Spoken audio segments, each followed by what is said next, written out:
Bien, el día de hoy vamos a ver, eh, les quiero comentar que la segunda parte de lo que es de la obra de Víctor Frank, se las voy a subir, pero si lean el libro luego, está bien interesante.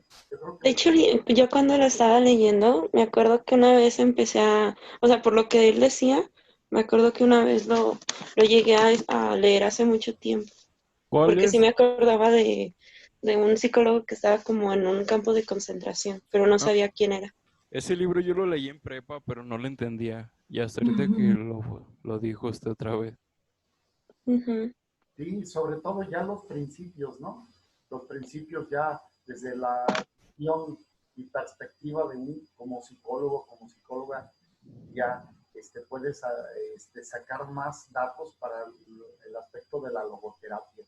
¿Sí? Ujú, sí. El día de hoy vamos a ver, a reforzar los principios del enfoque cognitivo-conductual y aplicar estas técnicas hacia la parte de la psicología. Y vamos a iniciar primeramente con habilidades que debe de desarrollar el psicólogo, la psicóloga, respecto de las técnicas conductuales, ¿no? Es importante el ir viendo dentro de las corrientes psicológicas no solamente los principios, sino también ver las formas y las herramientas que uno puede obtener de las mismas en el ejercicio próximo de su profesión. Entonces, vamos a iniciar con esto. El enfoque cognitivo-conductual, teoría del aprendizaje social, en 1986, y la teoría de la autoeficacia de Van Buren en el 2004, aprendizaje de Carrel, counseling o teoría del asesoramiento de la carrera Krumboltz en el 79 y en el 96. Entonces, eh, desde la perspectiva del aprendizaje, estamos hablando que la corriente cognitiva conductual, lo más importante que va a estar atendiendo es al pensamiento. ¿De acuerdo? Al Ujú, pensamiento. Las personas que no modifican su pensamiento no modifican su conducta. Entonces, la tarea del psicólogo, de la psicóloga, sería trabajar el pensamiento de la persona para que éste adquiera y se fortalezca, adquiera los elementos y se fortalezca para que tenga cambios asertivos en su vida. Entonces, de esto se trata. En el desarrollo de la psicología cognitiva actual pueden distinguirse dos líneas. Una que avanza en Norteamérica, que mantiene elementos asociacionistas y conductistas, y otra originada en Europa, con los aportes de Vygotsky, Piaget y los psicólogos de la Gestalt, que adopta una mirada constructivista, ¿no? Ya, entonces, son dos líneas que va tomando el cognitivismo, ¿no? El cognitivismo. Una que toma toda la rama de asociacionista conductual en los Estados Unidos y en Europa. Estamos hablando de autores bien importantes y vigentes, aunque son demasiada, algunos con teorías demasiado viejas en tiempo, ¿no? Pero muy vigentes en la actualidad. Lógico que hay algunos principios que se van superando. Es como si en un momento dado, en la teoría de Piaget dice, el niño comienza a hablar al año de edad, ¿no? Pues hay evolución y de pronto los niños comienzan a hablar mucho más temprano. Eso habla de que hay nuevos estudios, pero a través de los estímulos que van recibiendo los niños y van desarrollando habilidades que antes no se tenían. Ahorita denle un teléfono, ¿no? Inteligente a niños pequeñitos, hasta bebés, prácticamente, y ahí le están buscando, ¿cierto o falso? Sí, Y le sí. encuentran, cierto. y le encuentran, o sea, saben en dónde oprimir, dónde presionar y cómo deslizar su dedito para encontrar aspectos que son de juegos de los teléfonos y lo hacen. Entonces, son herramientas nuevas que antes no se tenían, pero que ahora las nuevas generaciones están creciendo con estas tecnologías y pues se desarrollan nuevos paradigmas. Y por otra parte, vean la mirada constructivista, ¿no? De Vygotsky, Piaget y todo, donde la persona va teniendo experiencias y esas experiencias previas le van a servir para seguir construyendo hacia adelante. Qué interesante, ¿no? O sea, las personas se van construyendo y entonces van generando áreas de oportunidad también por la riqueza de su entorno, de su medio ambiente, que va a influir, ¿no? Entonces, pero es importante las dos líneas. Vamos a ver. Podemos tomar como núcleos básicos, uno, el individuo es un agente activo que procesa y transforma la información que recibe del entorno y en función de ella define metas, anticipa expectativas de logro y mantiene el control ejecutivo sobre su conducta. Entonces, se le toma a la persona como un agente activo, no como una persona pasiva. No se le va a dar todo digerido, sino que se pretende en el trabajo de esta corriente hacer que la persona se convierta en agente activo y que se apodere de sus procesos en relación a sus conductas. O sea, se tiene que ser responsable, se tiene que ser consciente de que en él está la posibilidad de desarrollarse. Entonces, se le empodera, y esto es muy importante, empoderar a la persona para que en un momento dado crea en él, ¿no? Se haga autosuficiente en este sentido, sea capaz de observarse y modificar aquello que tenga que modificar. Número 2. Frente a la toma de decisiones, el sujeto está en situación de incertidumbre parcial y por eso siente la necesidad de recibir ayuda. Esto es, acuden a asesoría, ¿sí? Porque hay una condición de conflicto, hay una situación que tiene que aclarar, que superar, que definir. Y entonces, esto hay que ubicarlo. Es muy bueno el que hayas acudido a asesoría, ¿no? Esto no demuestra debilidad, demuestra tu interés. Fíjate que nosotros en nuestro vocabulario tenemos que desechar la palabra preocupación. O sea, cuando tú le dices a una persona, tú me preocupas, Celina, tú me preocupas porque estás trabajando en el Seguro Social y con esta pandemia y me estás preocupando mucho. Yo te agradezco, Pablo, que estés preocupadito. Este mensaje de preocupación es malo, ¿sí? Es malo, avienta ansiedad. En cambio, si yo te digo, Celina, tú toma tus medidas, ¿sí? De autocuidado. No dejes a la ligera. O sea, lleva el protocolo que están señalando para tu autocuidado. Punto. Hasta ahí.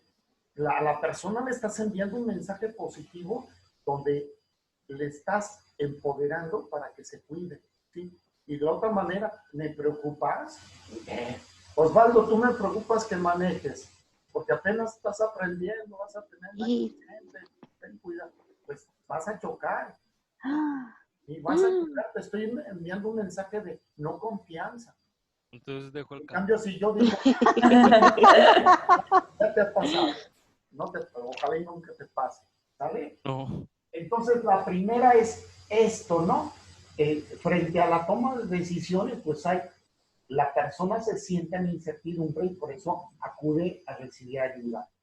Sin embargo, se requiere de él una actitud activa para elaborar cognitivamente su situación y asumir la responsabilidad frente a la decisión y logro de sus metas. Fíjate que aquí tú lo empoderas para que él luego tenga conciencia de que la decisión finalmente la toma la persona, no la tomas tú. Tú no te conviertes en un director de sus decisiones y de tu vida, sino que tú te conviertes en un acompañamiento y te formas dentro de esta relación como una persona que lo lleva a la reflexión, al análisis, al razonamiento, a utilizar sus capacidades superiores intelectuales en beneficio de él mismo. Entonces, eres una persona que está atenta para que él descubra esas capacidades. Si no, entonces se forma una codependencia. No pueden decidir nada si no te lo dicen a ti, si no reciben la asesoría tuya. No. Ellos van a tener que hacer más interdependientes en este sentido y responsables de sus decisiones. En la intervención cognitivo-conductual, básicamente, ¿qué supone? Definir la situación. Fíjate, esto es bien importante, son los pasos que tú como psicólogo, como psicóloga, tienen que estar muy atentos. Primero, se define la situación. Los voy a remontar hacia el cuatrimestre anterior, en el método científico. Primero se define el problema. Y definir las situaciones, delimitarla. ¿Por qué? Imagínate una chica de 15 años, tercero de secundaria, y acude a ti porque la mandan porque la ven muy ansiosa, ¿no? Se muerde las uñas, se muerde los labios, está triste. Este es el motivo por el cual te la envían, pero tú tienes que explorar para ver el origen de esa ansiedad. Y entonces descubres que el origen de la ansiedad es porque está embarazada. ¿Ok? Entonces, tú le ayudas a delimitar la situación primero, a definirla bien, para dar paso, fíjate bien, esto es bien importante, después de estructurar un plan de trabajo que incluya en este plan de trabajo la autoevaluación del protagonista, la identificación de alternativas, la estimación de los resultados esperados en relación con cada alternativa, la eliminación sistemáticamente de aquellas alternativas que no son afines con la persona y la formulación de una decisión que se prolongue en la planificación de acciones para implementarla. Estamos hablando de aplicación del método científico. Fíjate dónde importante es la filosofía, ¿sí? Aplicas el método científico y la corriente cognitivo-conductual la toma y dice, yo me subo en este barco. Y entonces comienza a definir, a aplicarlo desde la vista, desde el punto de vista de la psicología. ¿Qué dice? Define tu problema. Número 2, estructura un plan de trabajo donde veas alternativas, situaciones, etcétera, etcétera, implementación. Pero tienes que incluir la evaluación, que la persona se esté evaluando para que después de esa evaluación pueda modificar aquello que tenga que modificar o tenga que sumar cosas nuevas que tenga que sumar para aplicarla en la vida y volver otra vez a hacer esta retroalimentación. Entonces, a mí me parece sumamente interesante cómo en un momento dado se tiene que hacer una sinergia con la persona en un plan de trabajo efectivo. Se plantea como un proceso técnico de ayuda en el que el individuo elabora construcciones. El individuo es el que elabora construcciones y reestructura aquellos esquemas previos a partir de sus experiencias y expectativas y teniendo presente el contexto del que forma parte. O sea, aquí la persona tiene que acudir a sus experiencias previas, a sus conocimientos, a su bagaje, y también a su entorno, a la realidad de su entorno. Muchas veces podemos ver gente que está sumamente insatisfecha y frustrada por la toma de decisiones previas. ¿Qué dicen? Pues yo estudié contabilidad porque mi papá me metió, ¿no? Y quiere que yo lleve la contabilidad de la empresa. Entonces, su contexto habla de que él no tomó decisiones en ese sentido, ¿no? Como tal, se sintió presionado y quien tomó la decisión de su carrera fue el papá. Y tú le tienes que hacer entonces consciente a la persona que es su vida, ¿no? Y que él tiene que asumir esa responsabilidad. Porque, ¿qué crees? Así como Víctor Frank dijo, ¿no? A ti te corresponde llegar a ser feliz. Punto. No te va a hacer feliz un peso más, un peso menos. Tú eres ni una persona, ¿eh? Ni una persona te hace feliz. Tú encuentras la felicidad en esta relación, tú encuentras felicidad en esta actividad, tú encuentras felicidad haciendo este trabajo. O sea, nosotros tenemos que trabajar mucho con la gente porque la gente forma codependencias muy fácilmente, ¿no? Yo no puedo vivir sin él, ¿no? Mátame, pero no me olvides. Pon mensajes hasta en las canciones y en todo esto que denotan una brutalidad, ¿eh? Una brutalidad contra el pensamiento, contra la inteligencia. Asesinan la inteligencia de la persona, la minimizan y la estrujan, ¿no? O sea, no pienses. Tienes que ser parte de ese gran circo, de esa gran carpa. ¿Están de acuerdo conmigo o no? ¿O disienten? No, sí es cierto. No, De no acuerdo. es cierto eso. Vivimos en un mundo muy agresivo.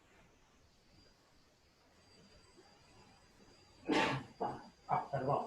Se sigue una secuencia estructurada en la que la situación de la persona se analiza desde múltiples perspectivas, aspectos subjetivos y objetivos, factores facilitadores y obstaculizadores del medio, así como la capacidad de la persona para enfrentarlos. Esto habla, para ver la capacidad de la persona para enfrentarlos, esto habla que tienes que hacer una evaluación previa. Y esta evaluación previa es a través de tus herramientas. Y dentro de estas herramientas que posee el psicólogo está la entrevista. Están las pruebas psicométricas, ¿no? De inteligencia, de personalidad, etc. Y con esto puedes tener una visión de cómo está la persona, en qué condiciones está para enfrentar lo que tiene como área de oportunidad. Unos llaman conflicto. Entonces, aquí nosotros analizamos todo lo que está influyendo en la vida de la persona, factores internos, externos, ¿no? Y a través de eso, pues entonces llevas a la persona que se fortalezca y llegue a tomar las decisiones más asertivas para él mismo. La toma de decisiones maduras es que es aquí el punto. A las personas tenemos que llevarlas a la toma de decisiones maduras. No es nada más toma de decisiones, decídelo, sino a una decisión madura y se basa en la clarificación. Tengo que tener bien claro, ¿no? Luego, en la aceptación de la realidad personal, en la elaboración de planes sensatos por y para un individuo en particular, y en la congruencia entre las posibilidades personales y las exigencias a enfrentar. Lo metes en una situación de la realidad, hablando desde el punto de vista psicoanalítico que hablamos, fortalecimiento del yo. El yo es el que está en contacto con la realidad. El yo es el que tiene que tomar decisiones importantes para el sujeto. Entonces, le tienes que llevar a que la persona sea capaz, dentro de sus decisiones, aclarar, utilizar sus recursos intelectuales, emocionales, para aclarar lo que está viviendo. Luego, para aceptar una realidad, ¿no? Es como aquel que perdió un brazo en un accidente y todavía, después de 1 año y medio, sí tiene sensaciones de tener el brazo, pero luego se conflictúa y corta el noviazgo, ¿no? Y ya no quiero, no, ya no, que no me da mi novia así, y la corta, ¿no? O sea, empieza a tomar decisiones equivocadas. Yo me encontré con una paciente que tuvo un accidente de dedita y se amputó 2 dedos, ¿eh? Con el andadera, ¿eh? Y entonces siempre utilizaba suéter, y la manga del suéter la recorría, ¿eh? Para cubrirse la falta de sus dedos. Entonces no aceptaba su realidad, y tienes que llevar a la persona a aceptación de esa realidad. ¿Por qué? Porque la tienes que llevar a que sea congruente, y yo creo que en esto hay muchas personas que no lo son, ¿no? Hay que ser congruentes entre lo que piensas y en lo que actúas. Y encontramos muchas incongruencias en la vida, y eso es lo que causa el conflicto primero en la persona, porque no hay congruencia entre lo que piensa y entre lo que hace. Y entonces, ¿qué se genera? En la mayoría, no en todos los casos, se genera una situación de ansiedad, de angustia. Y esto es desgastante. Y esto te lleva a la presentación luego al subir ansiedad, angustia, pues te lleva al estrés. Y esto no es bueno, ¿no? Porque de ahí se pueden generar muchas complicaciones en la vida física, en la vida emocional de la persona. El rol del terapeuta es guiar el proceso atendiendo en especial a la elaboración de la información, al control de la ansiedad frente a la toma de decisiones y a la planificación de una aproximación gradual a las metas. Tenemos que enseñarle a las personas la persistencia, la constancia. Muchas veces, créanme, que hay personas capaces, ¿no? Tienen un bagaje biopsicosocial muy importante, y no desarrollan su talento, se quedan cortitos, y entonces su éxito no llega a implosionar, ¿no? A verse. Pero hay personas quizá que no tienen tanta capacidad intelectual, pero, como aquello lo otro, pero su constancia, persistencia, tenacidad, su organización personal, etcétera, los lleva a tener éxito. Y así se pueden dar muchos casos en la vida, muchos casos en la vida, donde hay personas que sacaron el cum laude, ¿no? Lo máximo, honores, pero no hacen nada en la vida.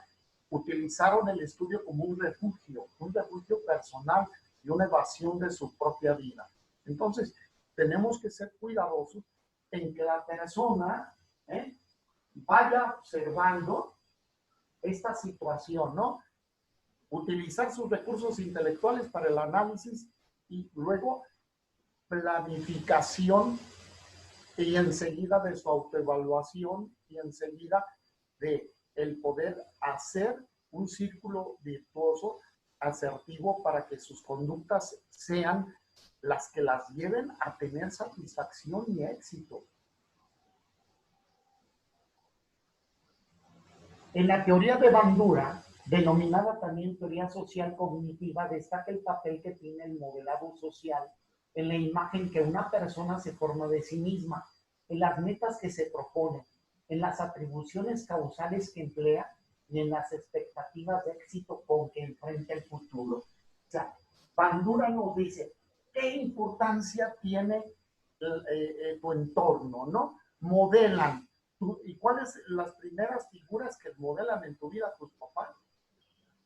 Y te van dando esa información hacia dónde puedes dirigir tus intereses y hacia dónde te puedes motivar.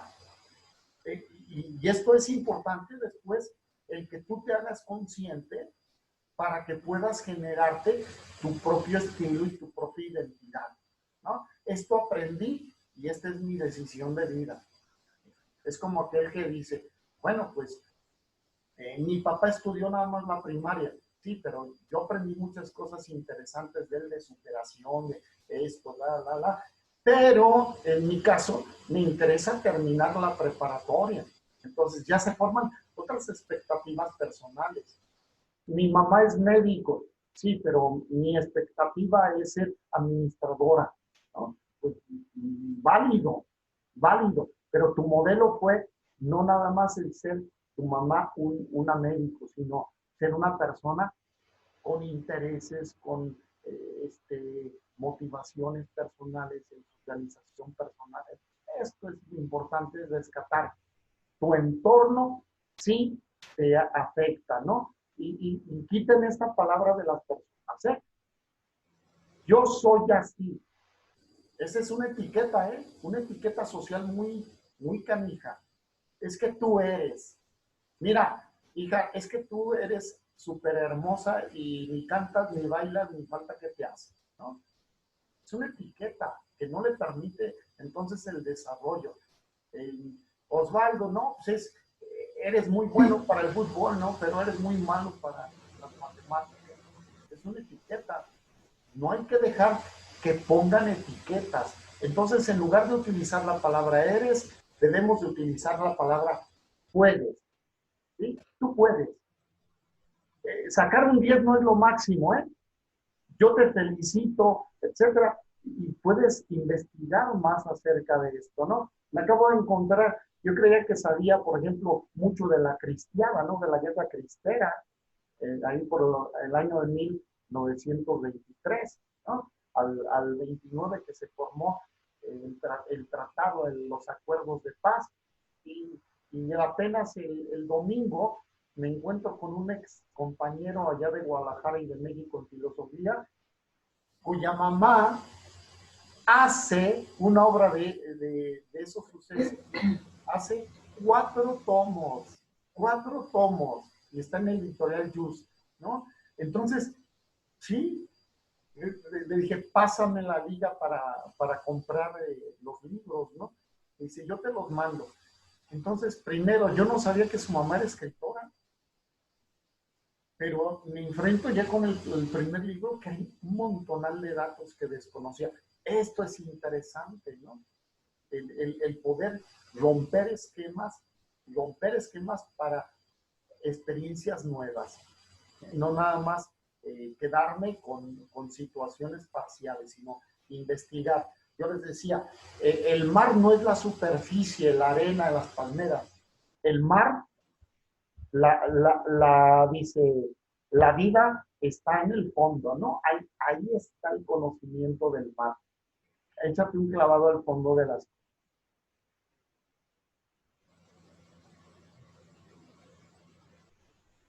Conjuga el conductismo y el cognitivismo, pues a la vez que destaca la impronta que dan los modelos sociales a la conducta del individuo, pone en el primer plano su capacidad de anticipar los resultados posibles a partir de experiencias directas y de experiencias vicarias. Las experiencias vicarias son las primeras y sobre esta base avanzar hacia sus metas. Esto es muy importante, el que el individuo tiene la capacidad de analizar las situaciones y de anticiparse a las situaciones. Este es cuando estamos utilizando nuestra inteligencia, nos anticipamos a los hechos, a las situaciones, porque las analizamos. Fue lo que faltó en la pandemia. No se analizaron bien las cosas, ¿eh? Se tomó a la ligera, ¿no? Vamos a matar a los bichos a bombazos, ¿no? Con abrazos y besos, y se complicó esto, y créanme que no termina, ¿eh? No va a terminar. Alguien que decía que no, que ya en septiembre regresamos, ¿cuál regresamos? A una normalidad general donde ya no existe este dicho, no sé, yo hablo hasta el 21. Y las situaciones socioeconómicas no son las que nos están presentando. Se van a disparar más las situaciones de carencia, ¿no?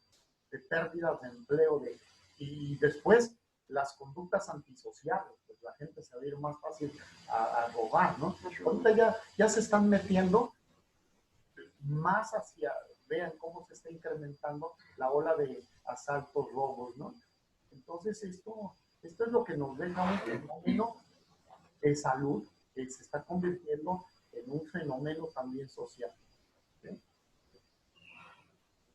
De este modo, predecir cognitivamente los resultados esperados permite influir con la propia conducta sobre los acontecimientos futuros, controlar los sucesos para encaminarse hacia las metas que se proponen y evitar las situaciones que alejan de ellas.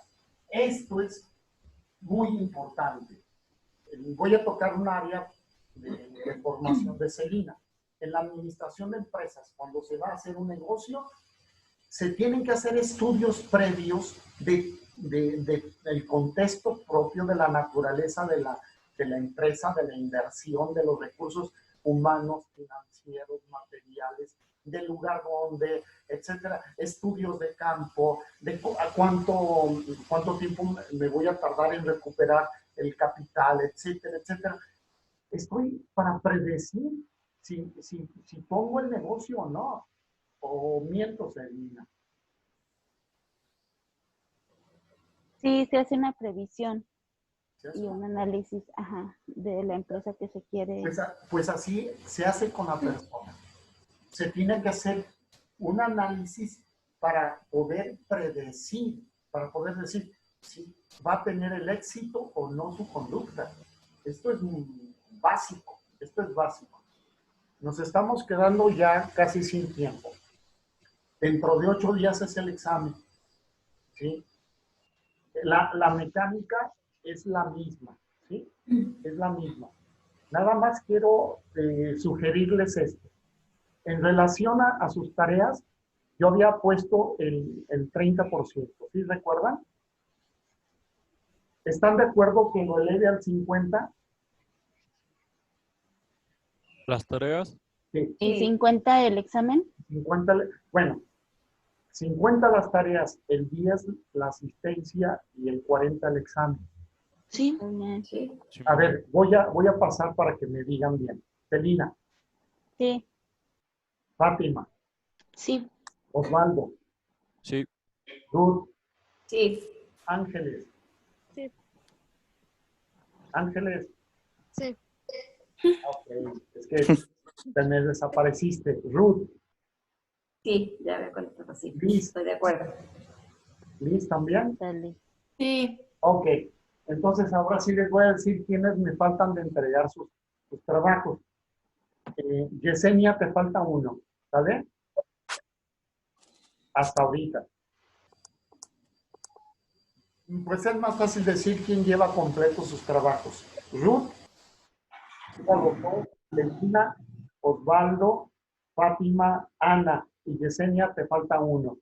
De Ángeles, ¿sí? De Cristian, me hacen falta sus 2 trabajos. Sí, yo ya se lo mando el viernes todo completo. Por favor, Ángeles, tú también, ¿sí? Yo ahora los hago. ¿De acuerdo? Bueno, entonces vamos a continuar hasta que se quite la transmisión, pero yo les subo esta información. El Sí. examen va a ser igual, se lo subo a la plataforma, de ahí yo abro la sesión de todas maneras para cualquier duda, lo bajan, lo contestan y me lo mandan ahí en la misma plataforma del módulo en tareas. Igual, la mecánica va a ser la misma. ¿Alguna pregunta? ¿Alguna duda? no. La materia, chéquense las presentaciones, ¿no? Las presentaciones que hemos llevado. Sobre eso vamos a hacer. ¿Va a venir nada más las presentaciones que hemos estado viendo recientemente o desde el principio? Todas, Santo Dios. Sal. todas. Chale. Hagan esquemas, Yo creo que ustedes F. pueden anticipar muy bien. Y cuando hable de temas de desarrollo, desarrollenlos. No hagan una definición y ya se quedan ahí. No sean codos, son muy agarrados unos. Búscanse. A ver, Y por el contrario, cuando una persona siente que es imposible influir sobre lo que la afecta en su vida, surge la aprensión, la apatía y la desesperación. Esto hablaba de empoderar a la persona. Hay que hacerlas, no hay que hacer un coco wash, o sea, es una sugestión, no. Hay que ir sobre realidades, sus posibilidades. ¿Sí? Entonces es como si ahorita yo les dijera, ¿están en condiciones de correr un maratón? No. Y yo No. también, la realidad, no. Pero vamos viendo condiciones de un plan de trabajo y yo estoy seguro que todos podemos. Es como bajar de peso. Todos podemos bajar o subir de peso. ¿Qué es lo que nos estamos proponiendo?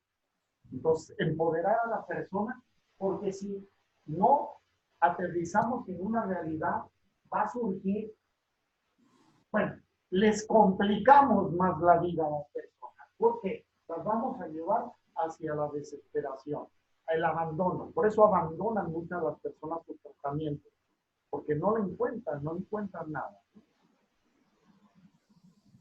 Y aquí se desprende que la motivación, los estados afectivos y las decisiones de las personas se sustentan más en sus creencias que en la información objetiva. O sea, sus creencias no es lo que supongan, es lo que realmente ellos creen. Sobre la base de esta teoría, Bandura y sus seguidores formulan la teoría de la autoeficacia, en la cual se destaca la naturaleza y función de las creencias, de eficacia personal en el funcionamiento humano. Ser personas eficaces es importante construir en estos momentos en nuestro entorno. En el argumento de Bandura se computan los factores sociales e individuales. Así es que nosotros, dice Bandura, estamos impregnados también de nuestro entorno. Entonces, hagamos este ejercicio y échense este clavado en esta teoría y les subo la segunda parte de Víctor Frank para que luego la lean. Pero métanse al libro, está interesante. Avísenle a Ana, le está faltando Ana. Encárguese a alguien. Celina, te encargo, ¿sí? Que le avises todo esto. Le falta, no, ella está bien de sus trabajos, pero el examen, ¿cómo va a estar? Ok. Parece que es la única, ¿verdad? Que me falta, Ana. Bueno, entonces ya se va a cerrar esta, y le subo ahorita a la plataforma la presentación. Perfecto. Muchas gracias, Pablo. Nos vemos entonces en el examen.